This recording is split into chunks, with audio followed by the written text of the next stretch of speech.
ایک تو یہ کہ ہمارے یہاں یہ جو راگ الاپا جاتا ہے کہ ہم بڑا اسٹریٹجکلی لوکیٹڈ ہیں اور ہماری بڑی اہمیت ہے اور اس اہمیت کو دنیا اگنور نہیں کر سکتی، وہ دو اس کے بنیادی پلرز ہیں جب جب یہ آرگومنٹ پیش کیا جاتا ہے۔ ایک تو ہماری اسٹریٹجک لوکیشن ہے، ظاہر ہے اس خطے میں، اور جس طرح کے کانفلکٹس تاریخی طور پر اس خطے میں رہے ہیں، اس حوالے سے بات ہوتی ہے جس پر میں آتا ہوں بعد میں۔ دوسری یہ بات ہوتی ہے کہ جی ہم ایک ایٹمی قوت ہیں، دنیا کا آبادی کے لحاظ سے میرا خیال ہے 5واں یا 7واں بڑا ملک ہے، اور اس کو اگنور نہیں کیا جا سکتا۔ اب ایٹمی پاور جو ہے، ہم بھلے اسلامی دنیا کی واحد ایٹمی پاور ہوں، لیکن ہم نے دیکھا کہ یہ تمام ایٹامک انرجی کو پروڈیوس کرنے کا اور ایٹم بم بنانے کا سلسلہ جو ہے وہ 71 کے بعد شروع ہوا کہ جی ہم ڈس انٹیگریٹ اس لیے ہو گئے ہیں کیونکہ ہمارے پاس اس طرح کی کوئی جوہری صلاحیت نہیں تھی۔ لیکن ساتھ ہی ساتھ ہم نے یہ بھی دیکھا کہ روس جو ہے وہ ڈس انٹیگریٹ ہو گیا باوجود اپنی ایٹمی اور جو فوجی صلاحیت تھی اس کے،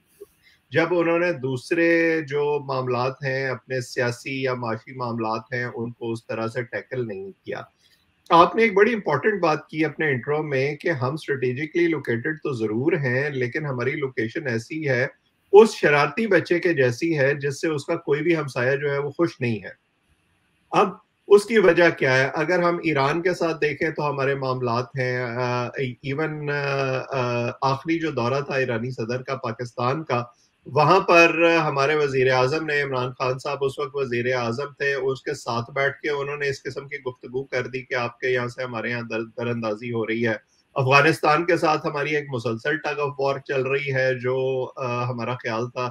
ہمیں بار بار بتایا جاتا تھا ہماری سیاسی قیادت کی طرف سے بھی اور عسکری قیادت کی طرف سے بھی کہ وہاں ہماری مرضی کے لوگ آ جائیں گے تو سب ٹھیک ہو جائے گا، وہ بھی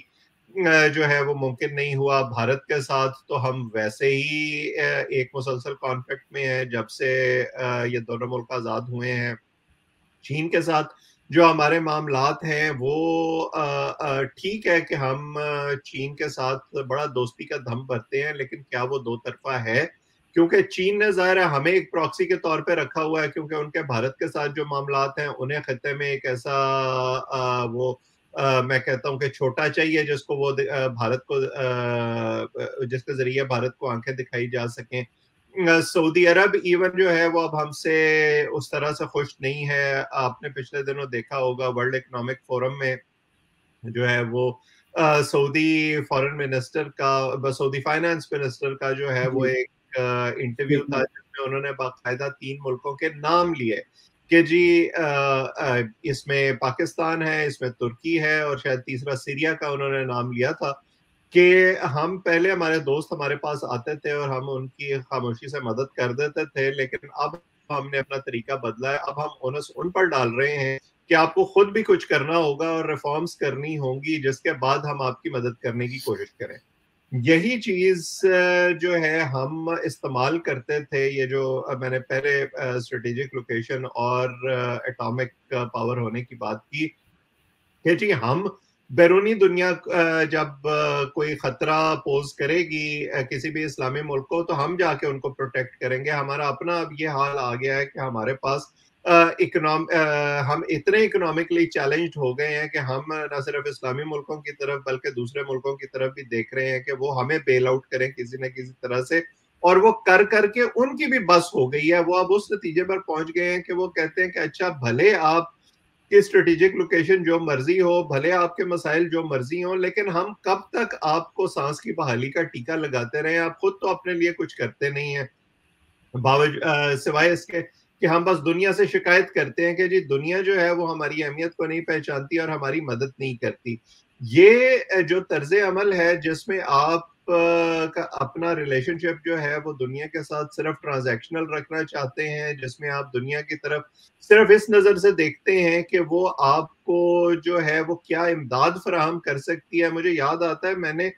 کئی سال پہلے اب وہ آن جہانی ہو چکے ہیں، اسٹیون کوہن کا ایک انٹرویو کیا تھا جس میں انہوں نے یہ کہا کہ اگر یہ اس زمانے کی بات ہے جب یہ ہمارے یہاں سلالہ وغیرہ کا سلسلہ چل رہا تھا بن لادن کے بعد، تعلقات دونوں ملکوں کے، کچھ اتنے زیادہ اچھے نہیں تھے. تو انہوں نے مجھ سے کہا کہ اگر یہ سارے الزام جو پاکستان امریکہ پر لگاتا ہے کہ امریکہ نے اس کے ساتھ اچھا سلوک نہیں کیا وہ درست بھی مان لیے جائیں تو کبھی تو پاکستان یہ خود بھی سوچے کہ انہوں نے اپنے ساتھ کیا کیا ہے.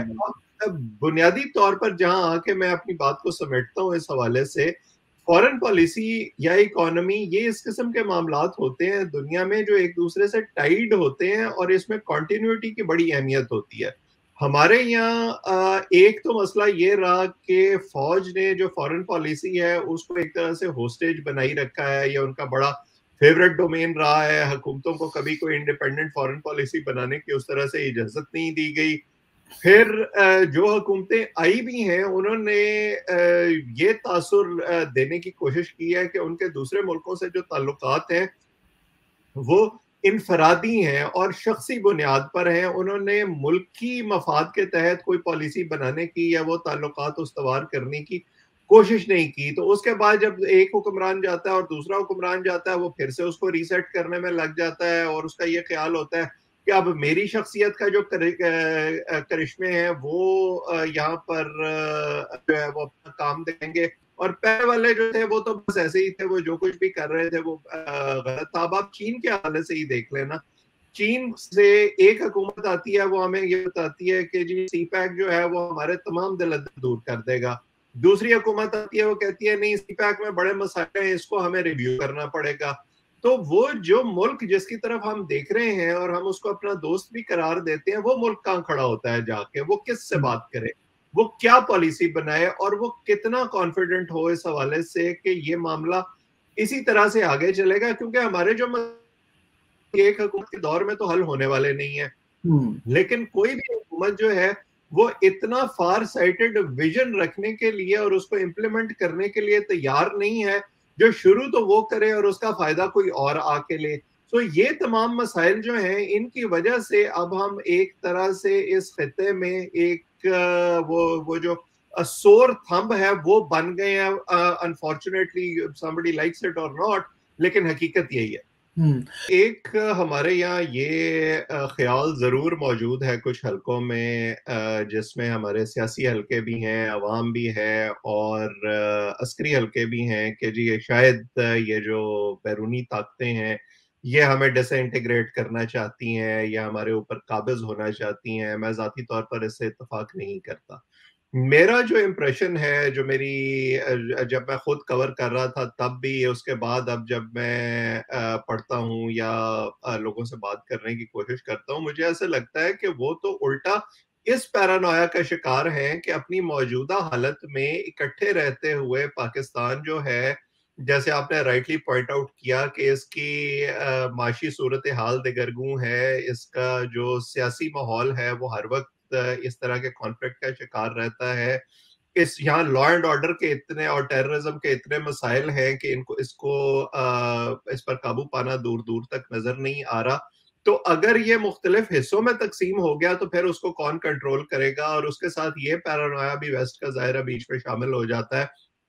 کہ ایسی کسی بھی قسم کی ایونچویلٹی میں جو ہمارے نیوکلیئر آرسنل ہیں وہ کسی دہشت گرد تنظیم کے ہتھے چڑھ گئے تو پھر کیا ہوگا. اگرچہ مجھے لگتا ہے کہ یہ خیال فار فیچڈ ہے, لیکن بہرحال ان کے اندر یہ خوف ضرور موجود ہے. سو وہ تو یہ کوشش کرتے رہتے ہیں کہ وہ ہمیں کسی نہ کسی طرح سے جو ہے وہ سٹیبلٹی کی طرف دھکیلیں, اپنے ہمسایوں کے ساتھ جو ہے وہ ہمارے تعلقات درست رکھنے کی کوشش کریں. آپ نے جیسے ابھی پوائنٹ آؤٹ کیا کہ ایک نیوکلیئر فلیش پوائنٹ بننے والا تھا, یہ ہمارے یہاں بارہا ہوتا رہتا ہے. ابھی مور ریسنٹلی یہ جو ابھی نندن والا ایشو ہوا تھا, آپ نے پچھلے دنوں اس وقت کے جو سیکرٹری آف اسٹیٹ تھے مائک پومپیو, ان کی سٹیٹمنٹ دیکھی ہوگی جس میں انہوں نے کہا کہ ہم نے اس وقت انٹروین کر کے دونوں ملکوں کے درمیان جو یہ خطرہ ہے وہ ٹالا تھا. اس وقت انہوں نے وزیر اعظم عمران خان سے بات بھی کی جس کے بعد جو ہے وہ ابھی نندن کی بھارت کو واپسی ہوئی. اب ہمارے یہاں ظاہر ہے کہ یہ تفصیلات حکومتیں اس طرح سے تو لوگوں کے سامنے لاتی نہیں ہیں, لیکن یہ جو انٹرونشن کرتے ہیں ہمارے اس طرح کے دوست یا ایلائز, اس کے پس پردہ جو سوچ ہے وہ میں جیسے آپ سے کہہ رہا ہوں کہ وہ یہ ہوتی ہے کہ ان کو کسی نہ کسی طرح سے اکٹھا رکھا جائے، بلکہ جب یہ افغانستان کے اندر ٹرانزیکشن ہو رہی تھی، امریکی فوجیں واپس جا رہی تھیں، اس وقت آپ کو یاد ہوگا کہ جو ساری ملاقاتیں ہو رہی تھیں اس کے پس پردہ بھی یہی سوچ تھی کہ کسی طرح ان ممالک کو ایک دوسرے کے ساتھ اکنامک پیکٹس میں یا پولیٹیکل اس طرح کی ڈیلز میں ٹائی اپ کر دیا جائے کہ ان کا مفاد ایک دوسرے سے وابستہ ہو جائے اور یہ جنگ کرنے سے یا کانفلکٹ سے گریز کریں. وہ انفارچونیٹلی اس طرح سے نہیں ہو سکا. اب جو سب سے بڑا مسئلہ ہے اس وقت، اور اس میں چائنا بھی شامل ہے، اس میں امریکہ بھی شامل ہے، دونوں کے لیے یہ مسئلہ ہے کہ افغانستان کے اندر جو بدامنی ہو رہی ہے اگر وہ پاکستان تک پہنچتی ہے تو وہ پاکستان تک محدود نہیں رہے گی، وہ پھر دوسرے ملکوں تک بھی جائے گی، تو پھر اس کو کون کنٹرول کرے گا؟ سو اس وقت وہ ہمیں اس نظر سے دیکھ رہے ہیں اور ہم اس طرح سے نہ اس پر ایکٹ کر رہے ہیں. ہماری پالیسی ہر چند سال کے بعد بدل جاتی ہے، کبھی ہم نیکٹا بناتے ہیں، کبھی ہم کبھی ہم جو ہے وہ آل پارٹیز کانفرنسز بلاتے ہیں اور نتیجہ وہی ڈھاک کے 3 پات نکلتا ہے. تو اس تھیوری پر تو میں یقین نہیں رکھتا کہ ہمیں کوئی کنٹرول کرنا چاہتا ہے یا ہمارے اوپر کوئی قابض ہونا چاہتا ہے. یہ ضرور ہے کہ ہمارے